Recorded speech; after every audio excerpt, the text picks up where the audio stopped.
चौथा distinguish test, NaHCO3 test. आज 2 और टेस्ट करेंगे, NaHCO3 टेस्ट। फिर होमवर्क मैं या तो कल करा दूंगा या फिर एंड में टाइम बचे जब करा दूंगा। ठीक है, NaHCO3 टेस्ट फटाफट डाल लेंगे हेडिंग, NaHCO3 टेस्ट। नाम पता है सबको इसका, इट इज सोडियम बाइकार्बोनेट। लिख लेना अगर जिसको नहीं पता, सोडियम बाइकार्बोनेट टेस्ट। ठीक है, फोर्थ हेडिंग है, टॉलेंस हो गया, फैलिंग हो गया, आइडोफॉर्म हो गया, then now there is a sodium bicarbonate test. जरा देखना, जो टॉलेंस, फैलिंग और आइडोफॉर्म थे, मेजरली टॉलेंस और फैलिंग होता है एल्डिहाइड कीटोन को टेस्ट करने के लिए, एंड आइडोफॉर्म जो था वो था CH3CO और CH3COH को टेस्ट करने के लिए। ठीक है ना, लेकिन सोडियम बाइकार्बोनेट टेस्ट जो है वो काम में आता है एसिड को टेस्ट करने में। जरा देखना किस हिसाब से, ये रहा हमारे पास एसिड, दैट इज RCOOH। ठीक है ना, ये हमारे पास एसिड RCOOH प्लस, अगर तुम कभी भी एसिड के अंदर डाल दोगे sodium bicarbonate, that is NaHCO3, sodium bicarbonate डालने के बाद रिएक्शन कुछ इस प्रकार से होगी, देखना यहां से ये निकल गया तुम्हारे पास, ये HOH कैसे निकालूं, देखो दिखाता हूँ, ये H, ये H और ये वाला O। सही है, क्या निकल गया, एक निकल गया पानी, ये निकला पानी, जो कि कंपलसरी नहीं है जानना, ये निकल गया पानी और Na लग गया इसके साथ, ये बन गया हमारे पास sodium salt of carboxylic acid, COONA। ठीक है ना, अब इससे पता कैसे चलेगा, जरा ध्यान से देखना, Na लग गया इसके साथ, Na लग गया, RCOONA बन गया, एक निकल गया पानी का मॉलिक्यूल, और बचा क्या, बचा हमारे पास CO2। ये जो कार्बन डाइऑक्साइड है ये रिलीज होगी एज ए ब्रिस्क एफरवेसेंस। सही है ना, क्या बताया मैंने, इट इज ब्रिस्क एफरवेसेंस। ठीक है ना, तो हमेशा ध्यान रखना है जो CO2 है ये आम CO2 नहीं है, ये है हमारे पास ब्रिस्क एफरवेसेंस। लिख देता हूं यहाँ पर BRISK, इसे कहते हैं ब्रिस्क एफरवेसेंस। मतलब कि बेसिकली जो CO2 निकलेगी ना वो बहुत बहुत अजीब तरीके से निकलेगी, मतलब कि व्हाइट बेसिकली CO2 निकलेगी बहुत सही तरीके से, और इसको हम कहते हैं ब्रिस्क एफरवेसेंस। मतलब कि प्रेजेंस ऑफ CO2 हमारे को टेस्ट करा देगी कि ये एसिड रिलीज हो रहा है। ठीक है ना, it is brisk EFFER effervescence,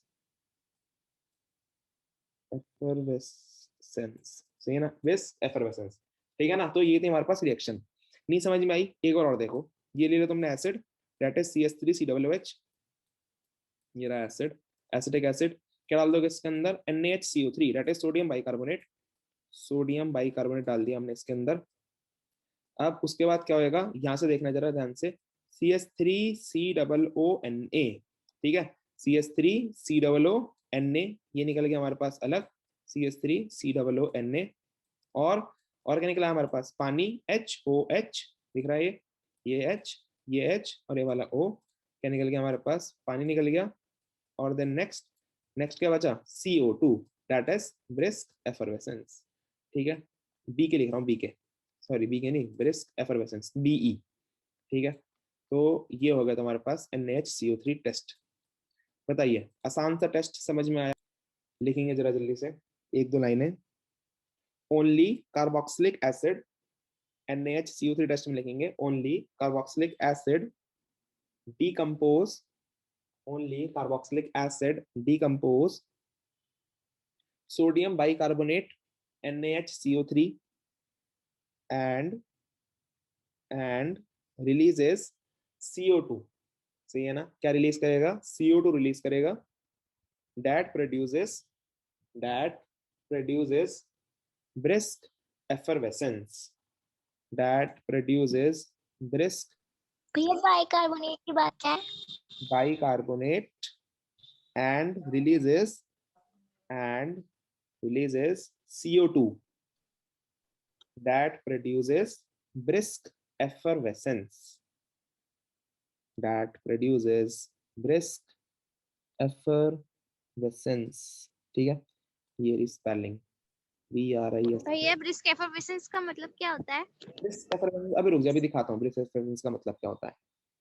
पहले लिख लेंगे, रिएक्शन लिख लेंगे, BSCENCE। सही है, ये तुम्हारा स्पेलिंग ब्रिस्क एफरवेसेंस। फटाफट से रिएक्शन लिख लेंगे और ये अपने आप कर लेना। देख लो या फिर जिनको नहीं समझ में आया एक बार और। ये रहा तुम्हारे पास बेंजोइक एसिड, ठीक है ना, क्या है ये, बेंजोइक एसिड है। अब जब भी एसिड के साथ तुम लोग डालोगे sodium bicarbonate that is NaHCO3, then क्या रिलीज होएगा, रिलीज हो जाएगी हमारे पास ये, एक तो COO Na, सही है, COO Na बन जाएगा, इट इज बेंजीन के ऊपर COO Na, और एक निकल जाएगा पानी और एक निकल जाएगी CO2। तो CO2 जो निकली है दैट इज ब्रिस्क एफरवेसेंस, ठीक है ना। ये निकल गया हमारे पास sodium salt of carboxylic acid and then water and then last is CO2। जहां पर CO2 रिलीज हुई है दैट इज ब्रिस्क एफरवेसेंस, ठीक है, चिपका लेंगे। तो ब्रिस्क एफरवेसेंस बेसिकली वही होता है कि हाँ, जब हम कोल्ड ड्रिंक खोलते हैं ना, कोल्ड ड्रिंक बोतल खोलते हैं तो उस टाइम पर जो गैस रिलीज होती है बुलबुलों के साथ, उसे कहते हैं हम लोग ब्रिस्क एफरवेसेंस, ठीक है। Next next Heisenberg test, next डालेंगे हाइजेनबर्ग ये टेस्ट। लिखना नहीं, जल्दी लिखना, हाइजेनबर्ग टेस्ट, HEISENBERG,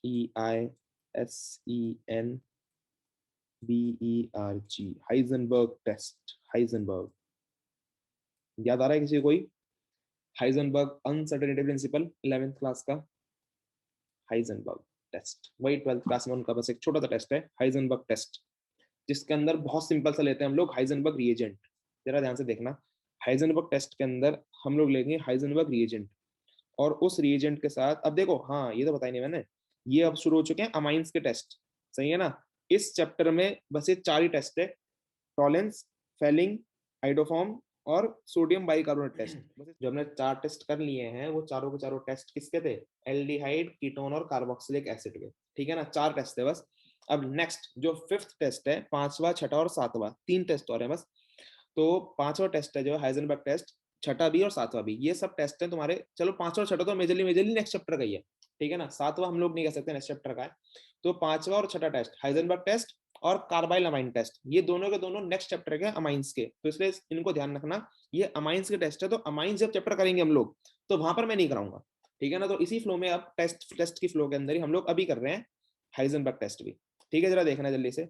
तो ये हमारे पास हाइजेनबर्ग रिएजेंट SO2Cl, बेंजीन के ऊपर SO2Cl, that is known as Heisenberg reagent. अब ध्यान से देखना, सबसे पहले जब हाइजेनबर्ग रिएजेंट रिएक्ट करेगा 1 डिग्री अमाइन के साथ, और हाइजेनबर्ग टेस्ट जो है वो चेक करके बताता है कि हमारे पास जो अमाइन है इट इज 1 डिग्री, 2 डिग्री और 3 डिग्री, ठीक है ना, कि 1 डिग्री है, 2 डिग्री, 3 डिग्री है। पहला समझ लो, पहला ध्यान से, बाकी के तो बहुत आसान है, बाकी के तो अपने आप समझ जाओगे। जरा ध्यान से देखना, ये था हमारे पास 1 डिग्री अमाइन, जब हाइजेनबर्ग टेस्ट के साथ, सॉरी हाइजेनबर्ग रिएजेंट के साथ रिएक्शन कराई हमने, तो HCl निकल गया, HCl निकल गया, और हमारे पास बन गई व्हाइट पीपीटी। क्या बन गई हमारे पास, व्हाइट पीपीटी, NH ऐसी का ऐसी रहा, और ये कनेक्ट हो जाएगा SO2, और बेंजीन को लिख रहा हूं मैं PH, बेंजीन को क्या लिख रहा हूं मैं, PH लिख रहा हूं, ठीक है ना। अब ये जो व्हाइट पीपीटी बनी है it is white PPT, white precipitate है, व्हाइट पीपीटी। अब ये जो व्हाइट पीपीटी बनी है ये KOH में सोल्यूबल होगी, white PPT is soluble in KOH, ठीक है ना, व्हाइट पीपीटी KOH में क्या होगी, सोल्यूबल होगी। और रिएक्शन किस प्रकार से होगी, यहाँ से जो H है और ये जो OH है निकल गया, क्या निकल गया, पानी निकल गया, पानी, और क्या बन जाएगा, RN, यहाँ पे लग जाएगा K एंड SO2, और यहाँ पर है हमारे पास बेंजीन दैट इज PH, ठीक है ना। तुम लोग कोशिश करना PH ना लिखो, पूरा ही बनाओ, बेंजीन का बेंजीन बनाओ, ठीक है ना। तो 1 डिग्री के अंदर क्या होएगा, व्हाइट पीपीटी बनेगी और KOH के अंदर ये सोल्यूबल होगी, ठीक है ना। 1 डिग्री में व्हाइट पीपीटी बनेगी और KOH के अंदर क्या होगी, वो सोल्यूबल होगी। अब देखो 2 डिग्री अमाइन, ये रहा 2 डिग्री अमाइन। वैसे तो मैं अब रिएक्शन दिमाग में आ जानी चाहिए कि ये डिस्टिंग्विश कैसे करेगा, ये रहा 2 डिग्री अमाइन। तो ये है हमारे पास 2 degree amine, it is 2 degree amine, ठीक है ना। और यहाँ से क्या निकल जाएगा, HCl निकल जाएगा, ये HCl निकल जाएगा, और यहाँ पर बन जाएगा हमारे पास व्हाइट पीपीटी, सही है ना, ये बन जाएगी हमारे पास व्हाइट पीपीटी SO2R। अब आगे खुद सोच के देखो, सॉरी SO2 यहाँ पर है बेंजीन और इधर की तरफ है R। अब आगे खुद सोच के देखना, क्या ये व्हाइट पीपीटी जो बनी है ये KOH में सोल्यूबल होगी, बिल्कुल भी नहीं होगी। क्योंकि यहाँ पर क्या है, R है, KOH में सोल्यूबल होने के लिए पानी निकलना जरूरी था, यहाँ पर पानी निकलेगा ही नहीं, so it is insoluble in KOH. Simple the phenomena, it is insoluble in KOH. ठीक है. और लास्ट क्या होगा, देखो 3 डिग्री तुम लोग अपना ही बता सकते हो कि 3 डिग्री के अंदर तीनों जगह R R R है, तो 3 डिग्री के अंदर पहला स्टेप ही फेल हो जाएगा. मींस तुम इसमें डालोगे हेजनबर्ग रिएजेंट, हेजनबर्ग रिएजेंट बनाएगा नहीं व्हाइट पीपीटी, तो अपने को क्या पता चल जाएगा, पता चल जाएगा कि ये क्या है, 3 डिग्री अमाइन है, क्योंकि 3 डिग्री अमाइन में व्हाइट पीपीटी ही नहीं बनेगी. No white PPT. सही है, समझ में आ गया. हेजनबर्ग टेस्ट की 1 डिग्री है, याद रखना प्लीज, 1 डिग्री है, तुम डालोगे हेजनबर्ग रिएजेंट, बनेगी white PPT which is soluble in KOH. Then second 2 degree के अंदर रिएक्शन बहुत आसान है याद करनी. सेकंड के अंदर क्या है, व्हाइट पीपीटी तो बन जाएगी, ये हमारे पास बन गई है, it is white PPT, but जो व्हाइट पीपीटी बन के आई है it is insoluble in KOH में घुलेगी नहीं, ठीक है ना, क्योंकि यहाँ पर वो H है ही नहीं. और लास्ट क्या हमारे पास, फिर से डालोगे 3 डिग्री के अंदर, तो 3 डिग्री के अंदर क्या होना है हमारे पास, 3 डिग्री के अंदर व्हाइट पीपीटी नहीं बनेगी. ठीक है, तो ये हो गया तुम्हारे पास टेस्ट, हेजनबर्ग टेस्ट. अब तुम लोग सक्षम हो 3 डिग्री, 2 डिग्री और 1 डिग्री अमाइन में डिफरेंशिएट करने के लिए. ठीक है, लिखेंगे जरा जल्दी से हाइजेनबर्ग टेस्ट, फटाफट से लिखेंगे, एक दो लाइनें. It is used to differentiate, it is used to differentiate primary, secondary and tertiary amine. It is used to differentiate primary, secondary and tertiary amine by reacting with benzene sulfonyl chloride. इसका नाम है benzene, लिख रहा हूं मैं spelling, जो लोग spelling नहीं लिख पा रहे उनके लिए, it is benzene sulphonyl chloride, thionyl chloride भी कहते हैं इसे, ZENE, benzene sulphonyl chloride, sulphonyl chloride. Bracket में लिख लेना Heisenberg reagent, Heisenberg reagent, benzene sulphonyl chloride. Chloride कहाँ पर लिखें, ठीक है. और अब एक वो पॉइंट बना के लिखेंगे, एक और लाइन लिखेंगे नीचे की तरफ, लाइन पैराग्राफ चेंज करके पॉइंट बना के लिखेंगे, पॉइंट बना के 1 degree amine forms, 1 degree amine forms white PPT which is soluble in KOH.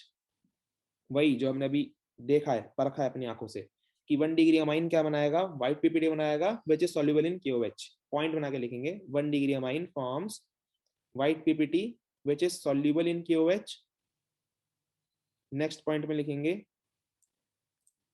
2 degree amine forms white PPT, 2 degree amine forms white PPT which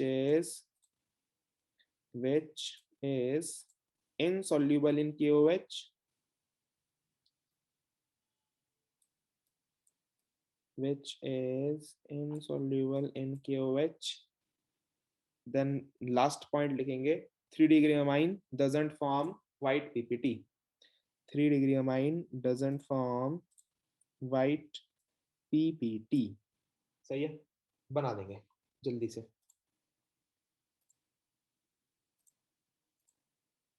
बहुत जल्दी से बना देंगे, ठीक है ना. बस 5 कल लिखवाए थे और 2-3 और आज लिख लो, फिर उसके बाद कल को सारे करा दूंगा जिन पे नहीं होंगे. वैसे तुम पे हो जाएंगे, बहुत आसान है.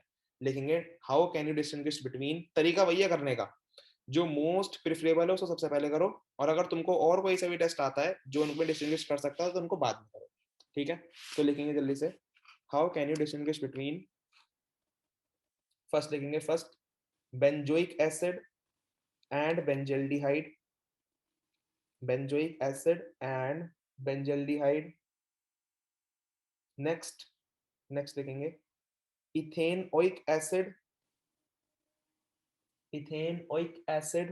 and acetone, ethanoic acid and acetone. next लिखेंगे third one aniline and benzoic acid, aniline and benzoic acid. Next लिखेंगे नेक्स्ट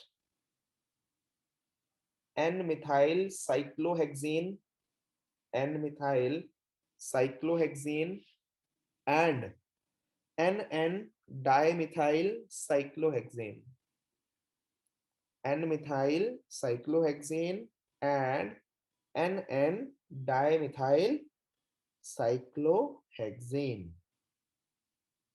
नेक्स्ट लिखेंगे acetophenone and benzophenone, acetophenone and benzophenone. हो गए 5 हो गए 5 हो गए जी भैया हो गए। यहाँ तो टोटल 10 हो गए टोटल 10 ठीक है ना कल के और आज के मिला के। चलो जी बस बाकी करेंगे कल को सारे के सारे टेस्ट खत्म हो जाएंगे तो कल की छुट्टी मत मानना क्योंकि कल परसों फिर उसके बाद हमको एल्डोल और कैनिजारो स्टार्ट करनी है।